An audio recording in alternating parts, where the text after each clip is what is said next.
movie's biggest problem isn't just failing at the box office, but failing everywhere else afterward. Because that's exactly the situation surrounding Supergirl right now. After disappearing from thousands of theaters in record time, Warner Brothers is now shifting its entire focus toward the film's digital release, hoping it can rescue what's become one of the most controversial projects of the new DC universe. But instead of rebuilding excitement, every new promotional event seems to be creating even more backlash. Now reports are circulating about tense fan reactions, renewed criticism surrounding the cast and creative team, and growing questions over whether James Gunn's strategy is making things even worse rather than better. So, is the digital release really the comeback DC Studios has been waiting for, or is this simply the next chapter in a much bigger problem?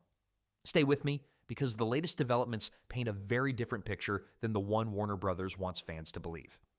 As we move closer to Supergirl's digital release on July 28th, Warner Brothers has noticeably increased its promotional campaign. James Gunn, lead actress Milly Alcock, screenwriter Anna Nogueira, and even Warner Brothers Discovery CEO David Zaslav have all continued defending the film in interviews and public appearances. The message coming from the studio has remained remarkably consistent. According to the people behind the project, Supergirl should not be viewed as a failure. Instead, they're encouraging audiences to wait until the movie reaches digital platforms and eventually streaming before making any final judgment about its overall performance. But that argument is becoming harder to sell as the theatrical run continues to fade. The film has now reached what many observers consider its lowest point at the domestic box office. After leaving well over 3,000 theaters, Supergirl's theatrical presence has almost completely disappeared. And all of this has happened only a little more than a month after the movie first arrived in cinemas. For a major superhero release that was expected to help establish confidence in the new DC universe, that decline has naturally raised plenty of questions. Instead of extending its run through positive audience momentum, the movie is now entering the next stage of its release much sooner than many people expected. That has placed enormous pressure on Warner Brothers to make the digital launch a success. And that's exactly why we've recently seen James Gunn, Milly Alcock, Anna Nogueira, and several other members of the creative team making appearances at promotional events focused almost entirely on encouraging audiences to support the film once it becomes available at home. However, not everyone is convinced this strategy will work. Studio representatives continue expressing confidence that digital sales and rentals could dramatically improve the film's overall performance. They've repeatedly suggested that the movie still has plenty of life left once audiences have the opportunity to watch it from home rather than in theaters. James Gunn has continued making that argument. Milly Alcock has echoed similar optimism during recent interviews. Anna Nogueira has also defended the project, maintaining that the conversation surrounding the movie could look very different once more people experience it outside the theatrical environment. The common theme from everyone involved is simple. The theatrical run isn't the final chapter. They believe digital platforms could completely reshape public perception and possibly transform what many currently describe as a disappointing release into a much stronger long-term success. Whether that actually happens remains one of the biggest questions surrounding DC Studios right now. Because while the studio is trying to shift attention toward the future, the online conversation continues focusing on the film's disappointing box office performance and the backlash that has followed it since release. And then another development quickly added even more attention to the situation. During one of the recent promotional events for Supergirl's upcoming digital release, comments made by Milly Alcock sparked fresh discussion online. And according to multiple reports circulating afterward, the reaction inside the venue became one of the most talked about moments of the entire promotional campaign. According to the discussion surrounding the latest promotional event, the biggest moment of the day didn't come from a new trailer or an announcement about the movie. It came from comments made by Milly Alcock while speaking about the criticism that has followed Supergirl since its release. During the event, Alcock addressed the backlash by arguing that much of the negativity directed toward the film had gone far beyond normal criticism. She suggested that members of the cast and creative team had faced sexist and misogynistic attacks throughout the movie's theatrical run. She also expressed confidence that once Supergirl reaches digital platforms and later streaming services, many of those criticisms would lose momentum. In her view, a much larger audience has yet to see the movie, and she believes those viewers may react very differently than the conversation currently dominating social media. Alcock emphasized that she and James Gunn do not view Supergirl as a failed project. Instead, she described the digital release as a second opportunity for the film to connect with audiences who chose not to see it in theaters. The overall message was clear. From the perspective of the people behind the movie, the theatrical box office doesn't tell the entire story. They're placing significant confidence in digital rentals, purchases, and eventually streaming to reshape the narrative surrounding the project. However, according to reports circulating after the event, the reaction inside the venue quickly became a story of its own. Several accounts claimed that portions of the audience responded negatively after Alcock repeated the argument about sexism and misogyny. Reports described loud booing from sections of the crowd, creating an uncomfortable atmosphere that immediately shifted attention away from the promotional event itself. Witnesses allege that the reaction continued long enough for the event to become noticeably tense, with Alcock appearing surprised by the response before eventually stepping away from the stage. As the situation unfolded, James Gunn and screenwriter Anna Nogueira reportedly took over the presentation while security escorted Alcock away from the immediate spotlight, allowing the event to continue without further confrontation. Whether every detail of those reports accurately reflects what happened has been heavily debated online, but one thing is certain. The alleged incident generated another wave of discussion across social media at a time when Warner Bros. Was hoping the focus would remain on the upcoming digital release. And that's where the situation becomes even more complicated. Instead of building excitement ahead of July 28th, every new promotional appearance seems to create another headline, another debate, and another round of criticism surrounding the movie.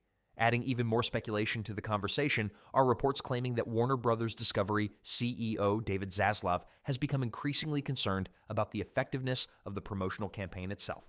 According to those reports, the studio is now reevaluating how much additional marketing should be devoted to Supergirl's digital launch. The reasoning, critics argue, is simple. If every promotional event generates more controversy than excitement, continuing the campaign could end up creating more negative attention instead of helping the film. That discussion has only intensified because this wasn't the first reported incident connected to the digital marketing tour. Only days earlier, James Gunn himself reportedly faced a difficult reception during another promotional appearance, adding to the growing perception that the campaign has struggled to shift public opinion in a positive direction. Now let's separate the marketing from the bigger issue. Regardless of where people stand politically or whether they agree with the criticism aimed at the film, many viewers have argued that the biggest conversation should remain focused on the movie itself. Since release, audiences have raised concerns about the story, the writing, several character decisions, and the overall direction of the project. Those critiques continue appearing across reviews, fan discussions, and entertainment forums. That's why many critics believe repeatedly attributing the backlash to sexism or misogyny doesn't fully address the concerns being raised by a large portion of the audience. Whether people agree with those criticisms or not, they're centered on the film's creative choices rather than simply the identity of the people involved. And that's exactly why this debate continues growing instead of fading away. But the story doesn't end there, because new reports suggest Warner Bros. May already be making larger financial decisions that could impact future DC projects as well. During the event, Alcock addressed the backlash by arguing that much of the negativity directed toward the film had gone far beyond normal criticism. She suggested that members of the cast and creative team had faced sexist and misogynistic attacks throughout the movie's theatrical run. According to the latest reports making the rounds online, Warner Bros. Discovery CEO David Zaslav is now facing renewed questions about how the studio plans to manage future DC projects following Supergirl's disappointing theatrical run. One report that's gained attention claims Warner Bros. Is considering scaling back the marketing budget for Man of Tomorrow, with speculation pointing to a possible reduction of around 30% compared to earlier expectations. If that ultimately happens, it would suggest the studio is becoming much more cautious with its spending after the financial challenges surrounding Supergirl. At the same time, there are also reports claiming that Milly Alcock is expected to step away from additional promotional appearances tied to Supergirl's digital release following the recent controversy and negative reaction surrounding the campaign. Whether those reports ultimately prove accurate remains to be seen, but they have certainly added another layer of discussion to an already difficult situation for DC Studios. And when you step back and look at the bigger picture, it's easy to understand why so many people are paying close attention to what happens next. The theatrical release is essentially over. Now the spotlight shifts entirely to digital sales and rentals.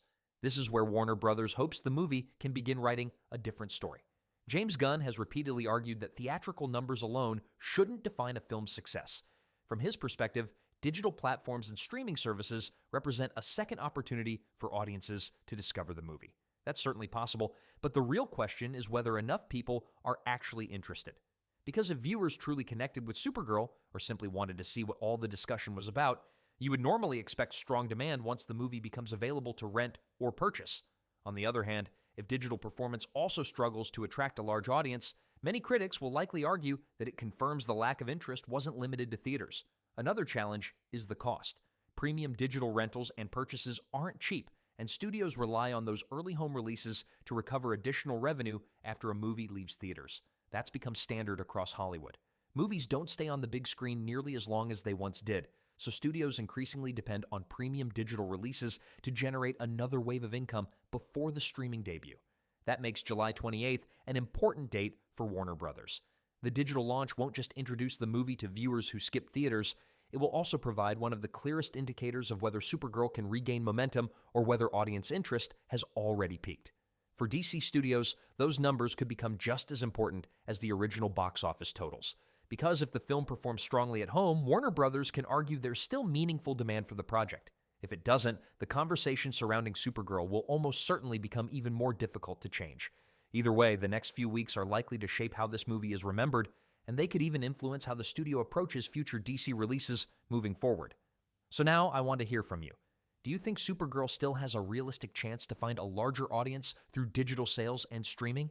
Or do you believe the theatrical performance already tells the full story? Let me know your thoughts in the comments below. Thanks for watching, and I'll see you in the next one.